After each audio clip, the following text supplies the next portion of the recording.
She packed her whole life into 2 suitcases, left everything familiar behind in Atlanta, Georgia, and flew thousands of miles away from home. Not because it was easy, but because she had earned it. Every late night, every sacrificed weekend, every moment she sat alone at her desk wondering if it would ever be enough. She had earned that seat at the table. But the moment she walked into that room, something shifted. The stares, the whispers, the silence that followed her best work like a shadow. They looked at her and decided, before she ever opened her mouth, that she didn't belong there. What they didn't know was this. She had been underestimated her whole life, and every single time she used it as fuel.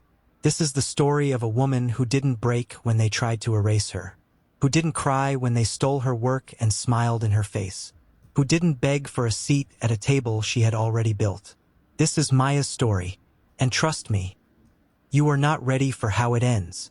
Hey, if you're already hooked on this story, do me a favor and hit that subscribe button. I drop new stories every week, and trust me, you don't want to miss where this one goes. Also drop a comment and tell me where you're watching from. I read every single one. She thought talent would speak, but in this company, her skin spoke louder than her skills. Maya Carter had worked her whole life for this moment. Not just any moment, the kind that makes everything. The late nights, the skipped vacations, the cold dinners eaten alone at a desk in Atlanta, Georgia, feel worth it.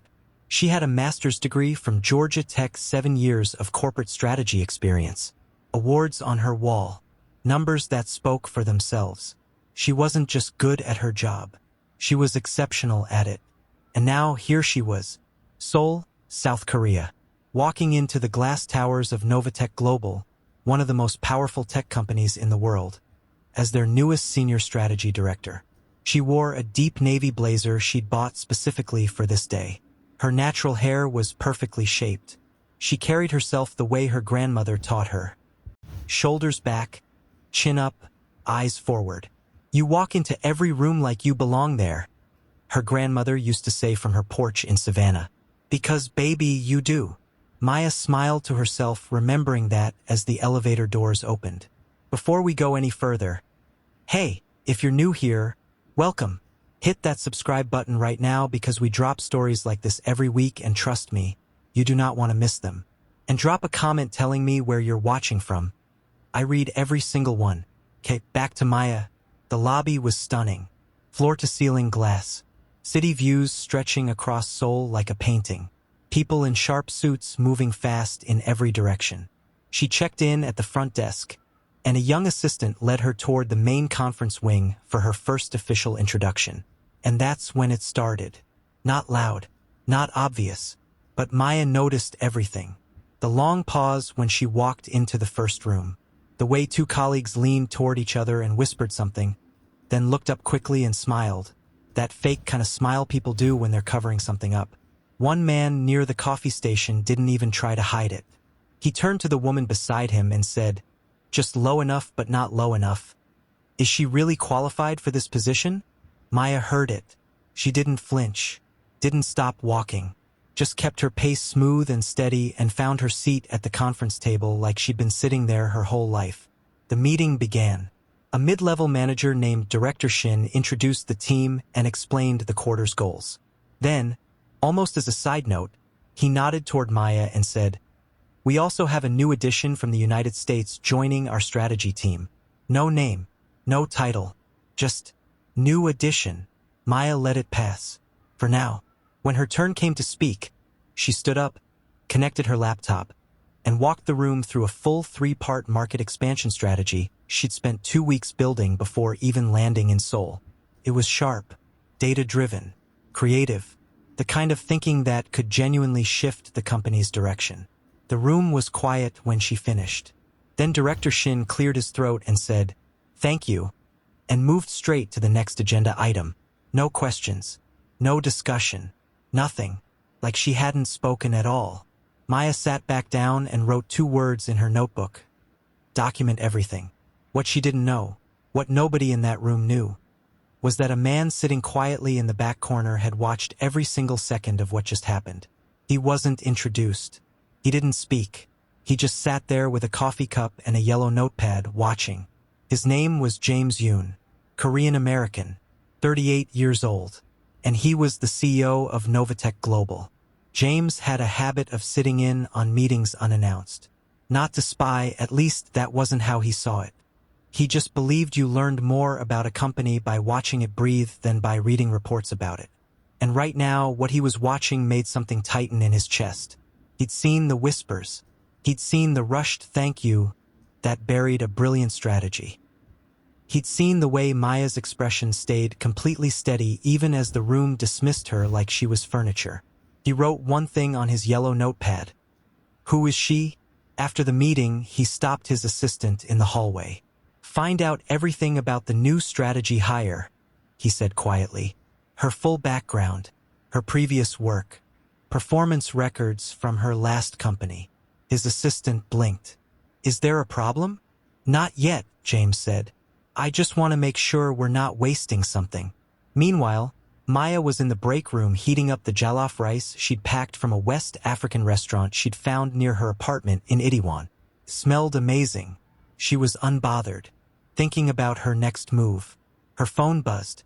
A text from her best friend Keisha, back home in Charlotte, North Carolina. How's day one? Maya typed back. Exactly what I expected. But I'm good. I came prepared. Keisha replied with 3 fire emojis and a fist.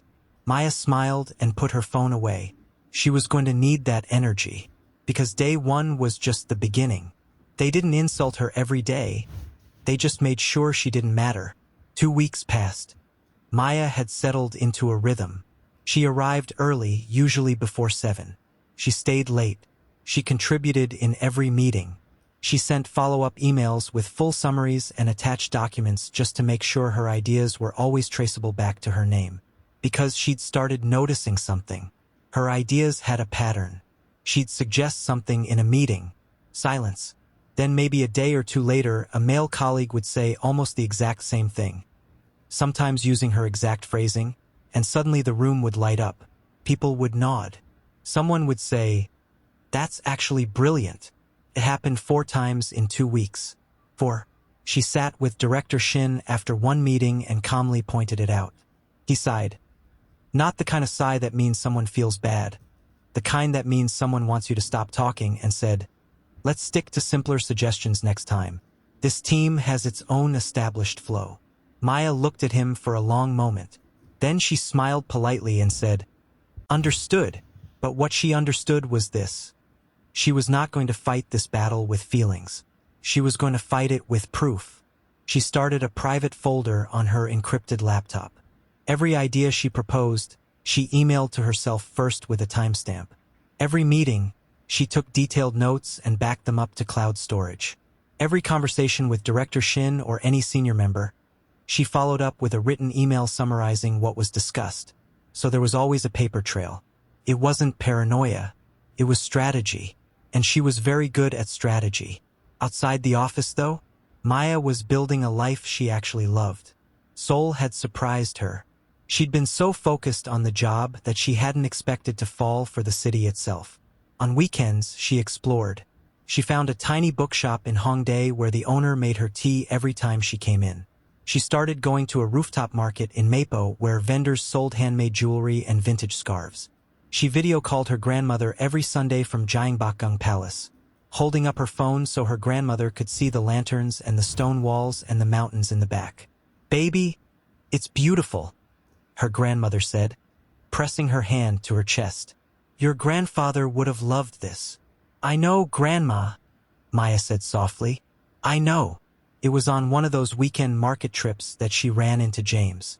Not CEO James, just James. In a plain white t-shirt, a baseball cap, jeans, carrying a small canvas bag full of persimmons he'd just bought from a street vendor. She almost didn't recognize him. He looked completely different without the suit. He recognized her first. "You're from Novatech," he said, hesitating slightly, like he wasn't sure how to play it. "The strategy team." "I am," she said, looking at him carefully. "You were in the back of my first meeting. You never introduced yourself." He paused, just a half second, then said, "James, I'm in operations. She didn't push it, just nodded and said, Maya, strategy. Obviously. He almost smiled. Can I walk with you? I know a better section of this market. She raised an eyebrow. You come here often? Every Saturday, he said. It's the only place in Seoul where nobody wants anything from me. Something in the way he said that made her pause. But she nodded and fell into step beside him. They spent 2 hours at that market. He showed her a section in the back where an old woman sold hand-woven cloth in colors so vivid they looked like paintings. He bought her a small orange and rust-colored scarf without asking. Just held it up near her face, nodded like it was a decision he'd already made, and paid for it. You didn't have to do that, she said. I wanted to, he said simply. They ate tteokbokki from a street cart and talked about Atlanta, about Seoul, about growing up between two cultures, about what it felt like to always be the one who had to work twice as hard just to be seen as half as good. He said that last part quietly, almost to himself. She looked at him sideways. You sound like you know that feeling personally. He hesitated. More than people think, he said. She didn't know it then. But that afternoon at the market was the beginning of something neither of them had planned for. Okay, real quick. We are right in the middle of the story and I need you to do something for me. Subscribe to this channel right now if you haven't already. Seriously, it takes 2 seconds and it means everything. And tell me in the comments where you're watching from today. I've got viewers from all over and I love knowing who's out there. Now let's get back because it's about to get good. Back at the office Monday morning, she overheard 2 coworkers in the break room. One of them laughed and said, She probably got lucky getting hired here. You know how these diversity things work. Maya stood in the doorway. They didn't see her. She turned around, went back to her desk, and opened her document folder, and whispered to herself, I don't need them to like me. I just need proof. James, meanwhile, had requested internal performance reviews from 6 different departments, specifically looking at how Maya's contributions had been logged compared to her colleagues. What he found made him sit very still at his desk for a long time. Her evaluations were consistently lower than her peers, despite her output being higher. Her ideas were documented as team contributions with no individual credit. Her attendance record was perfect. Her delivery always on time or early. But her scores? The lowest on the team. He leaned back in his chair and rubbed his jaw. Probably bias. Definitely intentional. But he needed more before he could act. He picked up his phone and thought about calling her, then put it down. He and Maya had exchanged numbers at the market, in case she needed help navigating the city. That's what they'd both said. But he'd looked at her contact name in his phone 3 times since Saturday. He put his phone down. He needed to be careful, because what was happening in his company was serious. And what was happening in his chest whenever he thought about that afternoon at the market was also something he needed to think through carefully. But he was the CEO, and something in his company was very, very wrong. They stole her work, and this time, she didn't stay silent. The international presentation was the biggest opportunity of the quarter. Novatech Global was pitching to 3 major American partners, companies based in Chicago, Dallas, and San Francisco, for a joint expansion into Southeast Asian markets. The deal was worth hundreds of millions of dollars. Whoever built and led the winning strategy would essentially be the face of Novatech's future. Director Shin assigned Maya to support the team on the project. But everyone on the team quickly figured out what that really meant. Maya would do the work while others got to stand in front of it.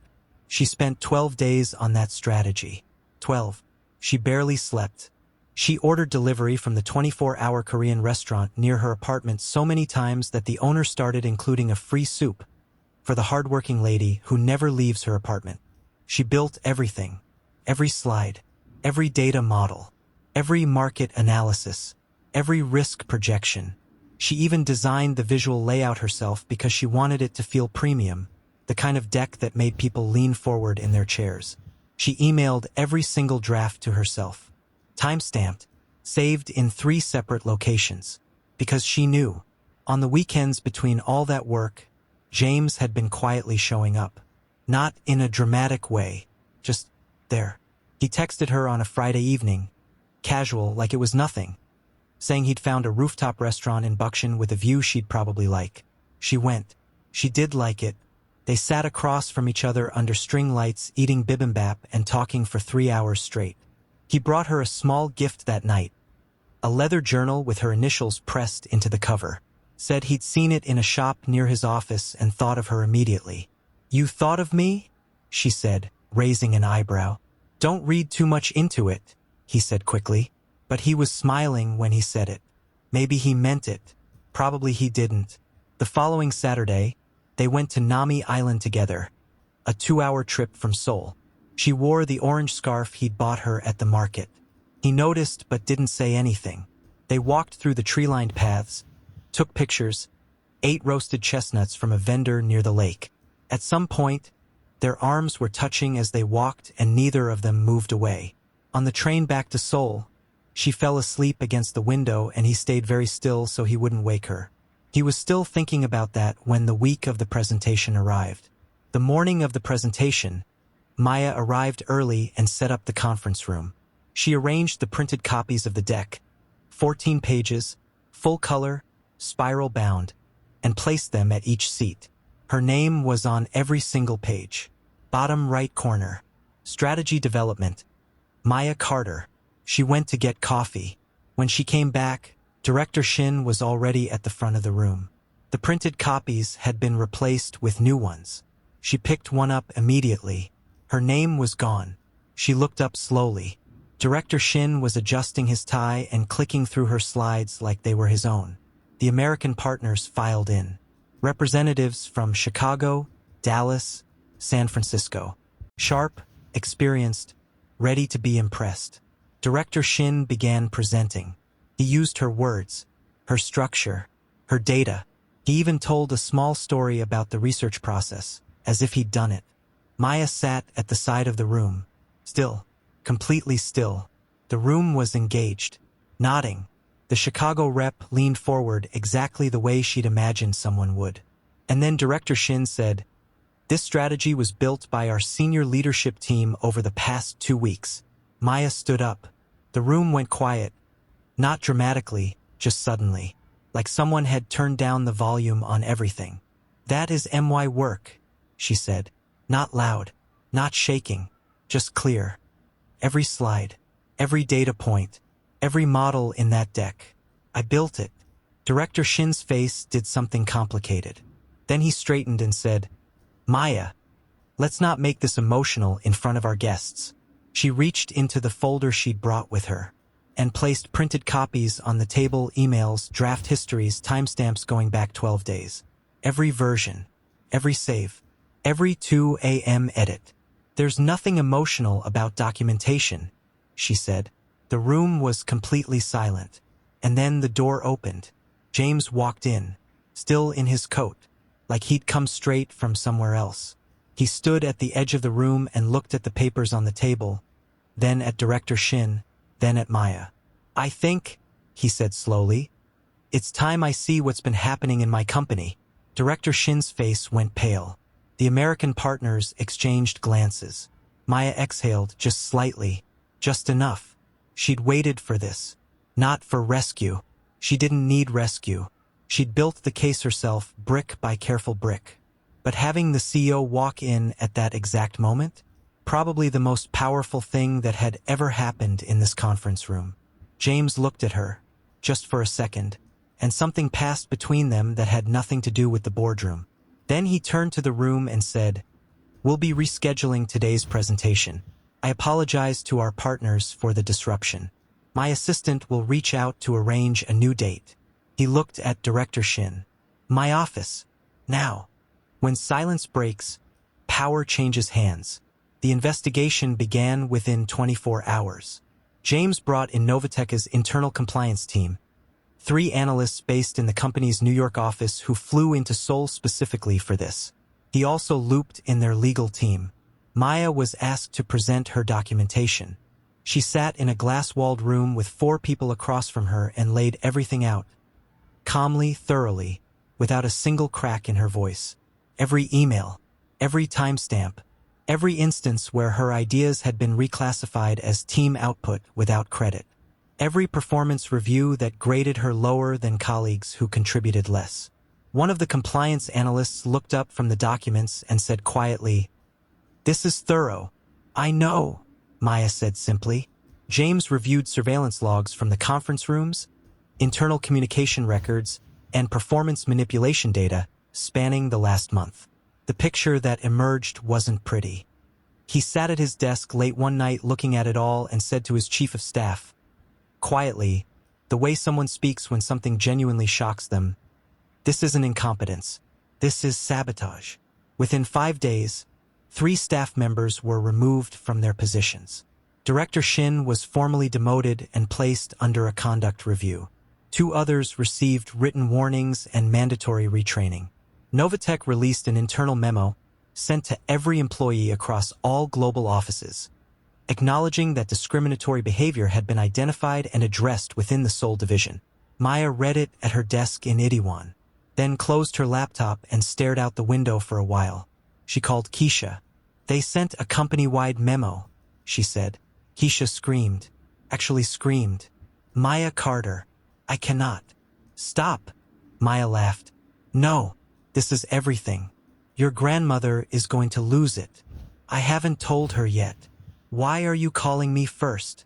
"Because you're easier to manage," Maya said, still laughing. She called her grandmother after. Her grandmother listened to the whole thing without interrupting, which was rare, and then said very quietly, "Baby, your grandfather stood up in a room full of people who didn't want to see him either. And he stood anyway." She paused. "This is in your blood." Maya had to put the phone down for a minute. The formal apology happened in front of the entire Seoul department. Every employee. James stood at the front of the room and spoke directly and clearly. Maya Carter came to this company with exceptional skill and genuine professionalism. What she experienced here was not a reflection of our values. It was a violation of them. On behalf of Novatech Global, I am sorry. And I want you all to hear this clearly.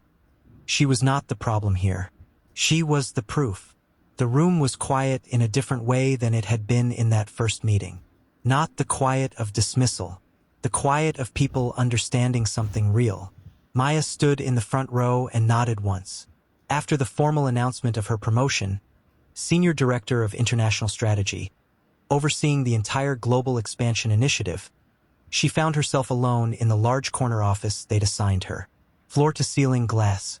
View of Seoul spreading out like a map below her. She stood at the window for a long time. James knocked on the open door. "You okay?"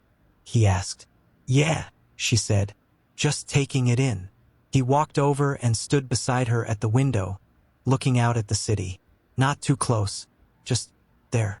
"For what it's worth," he said quietly. "I saw it from the very first meeting. I just needed to make sure I had everything right before I moved." She glanced at him. "I know. I figured that out eventually." He looked a little caught. "How?" "Because you asked too many good questions for someone who was just in operations," she said. He laughed. A real one, not a polished one. The same laugh she'd heard at the market over Takbaki. "I'm sorry I wasn't up front," he said.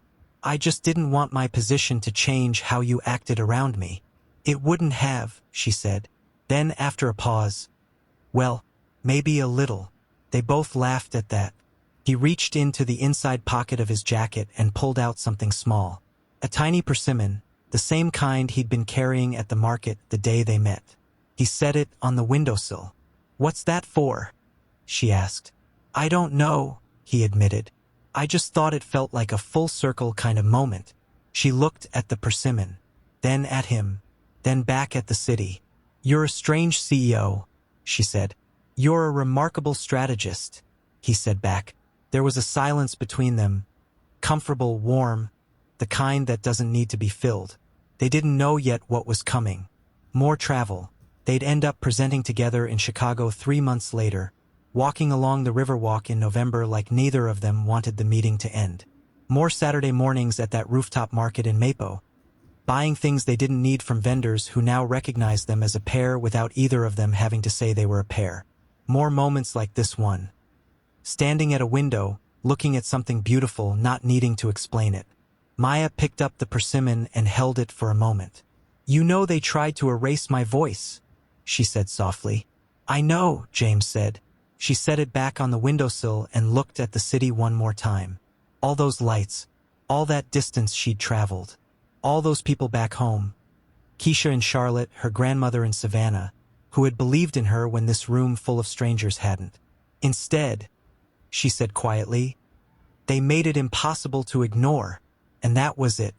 That was the whole thing. Not a happy ending exactly, more like a true one. The kind where someone stays steady, stays smart, and wins not by playing dirty but by being undeniable. If the story hit you the way it hit me telling it, please subscribe to this channel right now because we tell stories like this every single week and you deserve to be here for all of them. And I really want to know, drop your city or your state in the comments. Where are you watching from today? I read every comment and it genuinely makes my day. Thank you for being here. See you in the next one.